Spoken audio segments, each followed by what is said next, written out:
All right, welcome, kings and queens. Today we are talking Love and Marriage Huntsville, season 7, episode 10. Yes, we are finally catching up here in the palace. I owe you one more episode and we could call it a done deal. We will be all caught up on Love and Marriage Huntsville. Um, this episode picked up with the Fletchers still at dinner and a continuation of the family conversation. What I'm going to do is I'm not going to start with the dinner scene. I'm going to end with the dinner scene, but I am going to touch on a few other scenes. I'm going to touch on the scene with Stormi and Courtney, Kiki and Stormi, Melody and Britney, and I'm also going to briefly, extremely briefly, touch on the scene with Martell. Ugh. And we are going to wrap up with guess who's coming to dinner? The Fletchers. So, with that being said, let's jump in and talk a little bit about Stormy and her scene with Courtney. This was a calm scene for Stormy, and it was very refreshing, in my opinion, to see her in this manner. I really enjoy the calm, professional, ladylike Stormy, okay? Now, I have to ask myself, and I'm also going to ask you, is she strong enough to be a main cast member, in your opinion? Imma say no. In my opinion, no. I don't think she's strong enough to be a main cast member. And the reason why I say that, I think it's important to remember that having a business doesn't make you a star. It's not equivalent to stardom. It's not equivalent. It doesn't equate to reality television star breakout that okay, she has a business, she's doing it big, her business is worth however millions of dollars, and baby, this is the perfect prototype for this show. I have to disagree. I don't think because if that's the case, if that's the blueprint that we're following, then you can take any old regular person in any neighborhood that has a business, plop them down on a reality television, and they should be a success. So, what are your thoughts? In addition to the reason that I shared, I'm also going to say that I don't feel like Stormy shows enough of her own life, true things for her that are going on in her life for me to comfortably say, yeah, that's it. She's necessary for the show. I feel like Stormy matters quite a bit, and she is in everybody's business, but we really don't know what's going on in her marriage. We really don't know what's going on in her life. We really don't know the true dynamics between she and Courtney. We don't really get full access to her family. I mean, to her life, who she is, what she's capable of, the good, the bad, and the ugly without her blaming someone. Okay. But I feel like you do a really good job of meddling in everybody else's business. And now I feel like you're busy complaining somewhat about having to be a mediator and how exhausting it is. But let me refresh your memory, Stormy. You stirred the pot. That's why you're busy having to be a mediator. Mediator. You had to pivot because Melody brought Kiki and Tiffany together in her home, and they were off to a great start after that conversation. I feel like they were off to a good start. Not an excellent start, but a good start to move forward. And they were actually doing a really good job.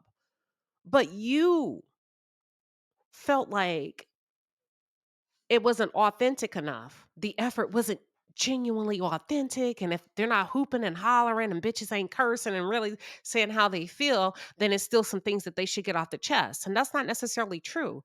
That's probably how you may operate and how you may speak in your realm of reality, but everybody don't have to get down on it like that. And I feel like you stirred the pot in the spa, okay, between Letitia and Kiki. I remember Letitia asking you, you know what? Don't bring that up. I don't want to talk about that. You brought it up anyway. And then Tiffany and Kiki were actually doing pretty good, moving right on along, being cordial, like grown women should be. But you stirred the pot at Martell's magazine event. Go back and watch it, y'all. Fact check me. You stirred the pot. You got those women at odds again. And now I feel like you want to be recognized as Mother Teresa for something that you created after it had already been fixed and addressed by Melody Cherie. So that's what I mean when I say, no, I don't really think she's strong enough to be a main cast member because having a business doesn't make you a star. And not only that, I feel like you ripped the bandage, like the bandage off You ripped the bandage off, and now you are pretending to put things back together or patch things back up together. No. Mm-mm. And then I remember Courtney saying something like, "Oh, I brought Junior back." And that's why I keep saying, I don't know, Stormy. Your storyline seems a little, it falls short for me in particular areas, because I'm like, how can Junior be back at Canvas when I know I recall reading or hearing somewhere that he was working at a local restaurant? So if you're having to fabricate things and make up things just to keep your place on the show, mm-mm. I don't really see you as a main cast, a strong main cast. I think you're a strong friend of the show, but not a main cast member. What are y'all's thoughts? For those of you who are just tuned in, or if you're new to the channel, welcome to the palace. I am Queen Sheba. I cover a variety of hot topics specific to reality television, but most importantly, I hone in on the psychological and the behavioral traits of the Black experience. Subscribe now. So I was going to transition between Kiki and Stormy. But see, a lot of y'all have gotten up in my comments and say, "Ooh, it's obvious you don't like Kiki because you." And I said, you know what? Then I'm not today. I'm gonna skip over. I'ma skip right on over because y'all not finna bully me into saying what you think I should say about who and what on the show. I'm not on that type of time. Y'all can't control me like that. I'm sorry. I love you. I appreciate you for tuning in. But if I got something to say, I'm gonna say it. But today I had my whole I had all of my notes written for Kiki and Stormy. But then I thought, let's table it. Because sometimes y'all can be just way too sensitive, way in your emotions. And I ain't got time for all that today. So let's move on. We're going to go to, I want to go to Martell. Listen, do y'all see what's happening? Do y'all see what's happening right before us? The show, if you don't make some changes, Carlos, um, the show is going to dwindle right before your eyes, similar to some of the other shows that you've started that just kind of, the bottom fell out. And we're sitting here like, where did they go? Why did they stop? Like, yeah, if you don't really sit down and carve out some creative time as an executive producer, I know you're doing your YouTube stuff and you're busy interviewing celebrities, but honey, you're going to have to come back and tend to this show and really put your producer hat back on as if you were as if you were a new producer. We've outgrown, well, some of us are have outgrown this show. You got to grow with us. We don't have to grow with you. You got to follow your audience. You got to follow the trend. We're mature, we're smart, we're clever, we're intelligent. Y'all gonna have to bring it. And what's going on when I see the likes of a Martell on the screen? I'm like, Carlos, Martell's storyline, if we think about what reality television is supposed to be. Child, they got us sitting here watching Martell have this whack ass storyline about moving to a house, another house, a rented home at that. Pause. You see how that's lackluster? Nothing's there, y'all. That's no substance. That's nothing to get excited about, to boost the ratings, to turn on your television. It's whack. And, okay, let me be fair, because he did have something else that he talked about, getting his face done. I'm done. We don't want to see the same old, same old, same old. At least I don't. I don't. It has to be something that's going to gather, I'm sorry, and hold our attention. I'm going to be honest with you.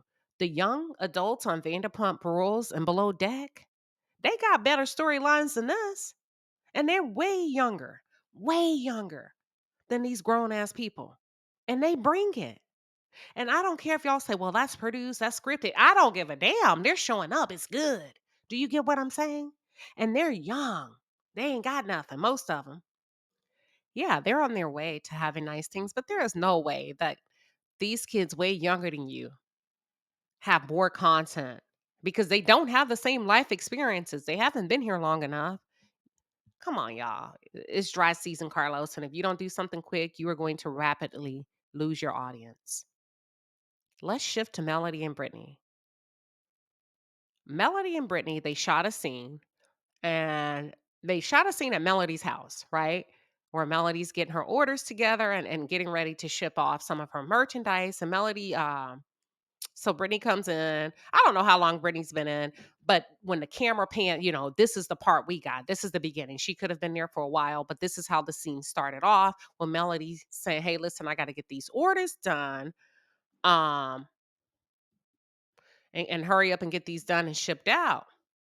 Child, I'm gonna have to ride with Brittany on this one, Melody. No, ma'am. That's your business, not mine. Child, I am not coming to your house to work.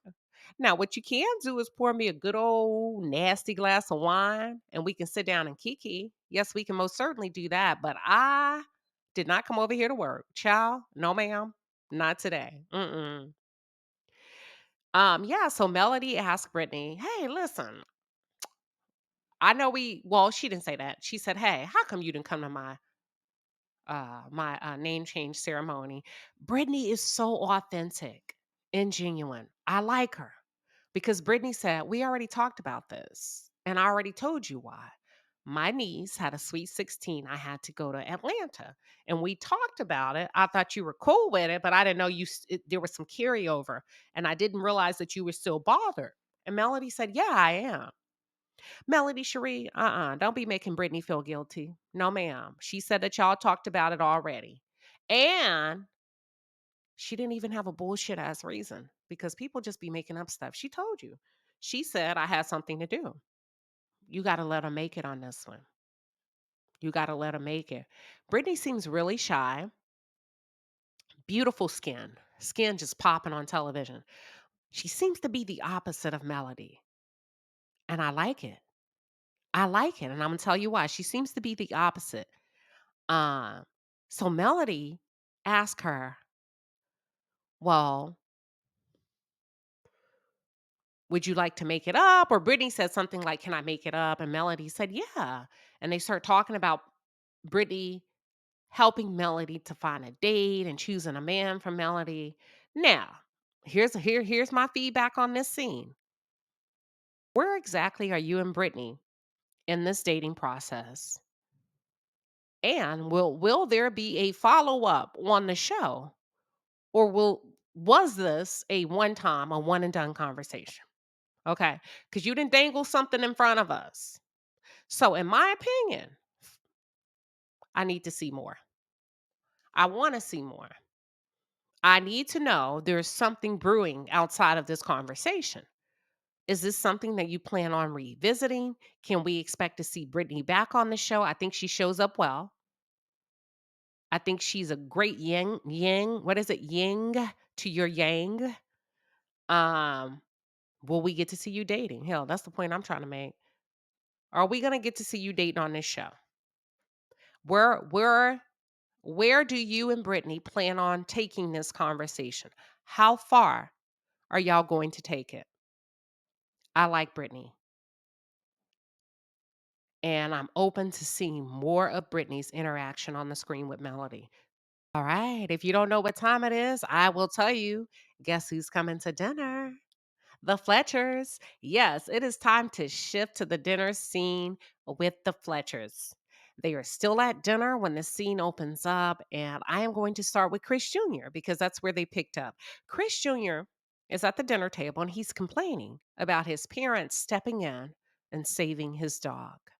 You see how I put a positive twist on that? Because that's exactly what happened, Chris Jr. They stepped in and they saved your dog. You went to jail. Some parents, especially black folks, they don't fool with pit bulls. And they would have gladly called the animal shelter to pick up your damn dogs because they would have been afraid of them. And your dogs would have got taken away by the dog catcher. And you should be happy that you are blessed enough to have the parents that can step in and give financial support. And my thing is, if you bothered by it, pay them back. Man up, pay them back. It's that simple. Nothing more, nothing less. Go to Nell. Um, oh, Nell, you're gonna have to stop all that hollering. Girl, that is annoying. And it's freaking paralyzing, depending on the receiver of that style of communication. I can't communicate like that. I don't like a lot of noise, y'all. Oh, if you start yelling and hollering, one or two things are going to happen. I'm probably going to walk away because I cannot deal with people that have to raise their voice to communicate and get their point across. To me, it's a lack of self control. I just can't do it. That shit makes me nervous. I'm out of here. Or it's going to trigger some type of anxiety in me. And before you know it, I'm going to start yelling. But now I really want you to work on finding a better way to express yourself because that's debilitating to me, depending on the receiver of that communication. That could wear people out. You ain't got no business yelling at Lexi like that. You just yelled at that girl, and all she did was inserted herself like everybody else, and she asked a simple question. That's a grown adult woman, and you've got to be queen enough and on your purpose and about your shit as the mother of the throne to be able to speak to her respectfully. I think when Nell hollered at Lexi, y'all, that set it off. I think it shifted the paradigm, it changed the tone in the room, and I think you set off a domino effect now. And you've got to be enough and grown enough to accept full responsibility for that. That opened the door for Lexi to clap back, and she didn't clap back immediately. She had a reaction to the way you spoke to her, and naturally anybody else would. And I don't know why people, my dog is sneezing, please forgive me. I don't know why folks are tending to overlook the first offense was actually dealt by Nell. I want to talk about Lexi. I know a lot of y'all have been tearing Lexi up. I don't know. I'm a sucker for an underdog. I'm a sucker for trying to understand people. Look, I'll give you one chance now. Now, Lexi, if you come back acting a fool, because this is our first introduction to Lexi. We don't know why Lexi feels the way she does, and everybody doesn't communicate um well verbally. She said what came to her mind, but that may not be her only qualm with her parents. So we can't get stuck on her utilizing a car as her being spoiled and privileged and this and this and that. Let's get to know her. But I'm gonna ride with Lexi in this scene because Lexi asked and posed a legit question coming from a kid at the table, right? A kid that had to she's an adult now, but she's still a kid, one of the kids of the family. But she posed a very legit question. And that's why I say sometimes we got to get out of the feelings and the emotions and really listen to what's going on because sometimes when people overtalk you, your point could get lost in the crowd. And I feel like they jumped her. They verbally jumped her at that table and y'all didn't really hear what she was saying. You heard her, but you didn't hear. And it was a good question. It was a good question. Coming from a child at that table that was the only child that had to work for her first car when all of the other children received a vehicle from their parents. That's all she was saying. Initially, she did not come off as being disrespectful, in my opinion. Not initially. No, she did not, in my opinion. Now, we have to look at the dynamics. Nell opened up the can of worms for the disrespect to enter into the picture, in my opinion, when she yelled at Lexi for no reason, just because she asked a question. It's like, what? Who went to jail? She wanted more clarity on Chris Jr. going to jail. You tell me, Lexi, shut the hell up. Now I know what you did. In that moment, what you did was protect your young black son. But see, because first of all, you and Chris were shocked that he said on camera that he had been to jail. Now, everybody else at the table may have known he went to jail. The producers didn't, and Lexi didn't, which is that's why I say I got to ride with Lexi doesn't seem to be privy to all of the information or all of the knowledge, whatever, all of the what is it? She doesn't seem to be privy to everything that goes on in a family. She didn't know. And neither did we. And I think both Nell and Chris were caught off guard. And what you tried to do was silence and put the attention on Lexi for simply asking a question when she's like, wait a minute, hold on, who went to jail? Now let's get back to this car thing because Lexi asked, well, how come y'all didn't buy me a car? Follow me. The niece that was seated next to Nell, she chimed in because you're reckless. Ma'am, y'all, that's the second display of disrespect towards Lexi at the table. They've gotten so used to disrespecting this girl, they don't even realize it. People at that table were just throwing jabs out towards Lexi, in my opinion, for no reason. No reason. Nell fussing and yelling at her for no reason. And then the niece chiming in, making judgment statements that really has nothing to do with her. I think Lexi needs to be validated. And there's no harm in that when it comes to your children if you really care for them, you know? But they were so busy trying to shut her down instead of really looking at her and hearing her and feeling her, right? All she was saying is her first car did not come by way of a gift like that as the other children. And people keep saying, "Why is she bringing up the car?" That was probably the first big hurt that she felt. That hurt. Ouch. That was the first big ouch where she felt like she was different, y'all. I need y'all to go outside. I'm like, "Really? Nobody else understands? Nobody can see that? Nobody can put two and two together?" That was the first big ouch. Okay. Then all she was saying is the second car, because they kept saying, "We put a huge lump sum of money down on another car." She said, "That's because I got in a wreck." And I think what she was trying to say, but had I not gotten into a wreck, would I have been driving that raggedy ass car that you made me get a job and save up $1,500 just so that I could have that? I understand her pain of wanting her father to care for her the same way he's cared for his other children and the same way that he's cared for Nell's son. I understand it. Um, Lexi, you still need to be grateful because whether you got in a wreck or not, they did help you. And that's the part that you're missing. A lack of gratitude. Coming off as real ungrateful. Really ungrateful, and that could put a bad taste in anybody's mouth. I'm trying to be fair here because if I know I did things for you as a parent and you're constantly saying you didn't do nothing for me, girl, I just put down that down payment. Now I understand the technicality that you're blinded to the fact that we did do it because you're so hurt by the fact that you had to work for your first vehicle.